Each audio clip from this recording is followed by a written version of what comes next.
reinforcing. It is important to remember that there are 3 things that dogs find very reinforcing that don't dawn on us. Anytime you look at a dog, you talk to a dog, you touch a dog, you reinforce behavior. So that means even if you're saying, no, get off, you are actually reinforcing or making that behavior more likely to recur.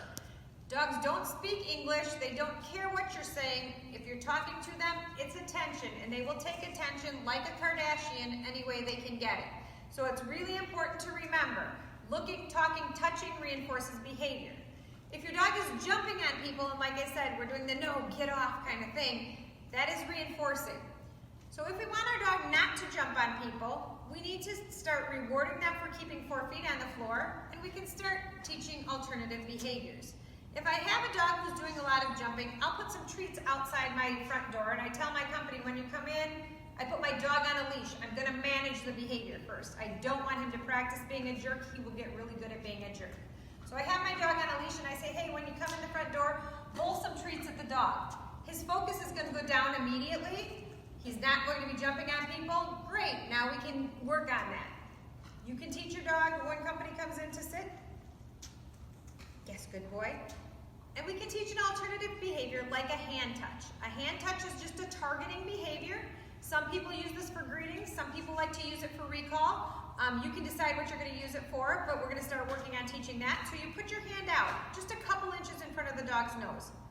Dogs are curious. He's probably going to sniff it. The second his nose touches my hand, I mark it and I reward him. And I practice that. I do not move my hand closer to him. I don't take my hand and say his name.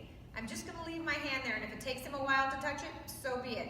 If he got completely distracted, I would put my hand away and bring it back out, but it's going to look a little bit like this. And at the beginning, I'm going to set him up to be successful. I'm going to have my hand relatively close to his nose. Hey, come on over here. Good job. Ready? Yes, good boy. Yes, good boy. Yes, good boy. Yes, good boy. Yes, good boy. Okay. When he's getting good at it, then I'm going to start to ask for more than one touch before I say yes and reward. Some of us are tired tonight. Good to get you up. Good job. Ready? Yes, good boy. Ready? Yes, good boy. And I'm going to start to think about how I want to use this. If I decide I want to use it for a greeting, I'm going to decide what my cue is going to be. And it can be something like say hi or pound it or whatever you decide you want to say. I did release you, so you go do your thing. And you will give that cue, whatever it's going to be, and you'll say it. Make sure you're not moving when you give cues. Remember, if you are moving and talking at the same time, the dog is going to completely focus on the body language and lose the verbal. So if I was going to use it for a greeting, I would start to say, Jace, say hi.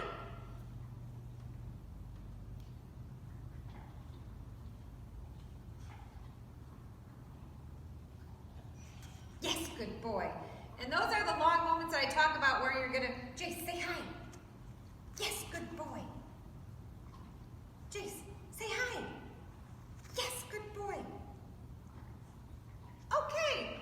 Where when you're training, you're like, oh my gosh, this dog, now he's laid down and I want him to touch my hand. It's really important just to be patient. You want a dog who can problem solve. Figure it out. You want a cookie? You want me to say yes? You figure out what you need to do to make me say yes. So in those times, you just wait quietly and let your dog figure it out.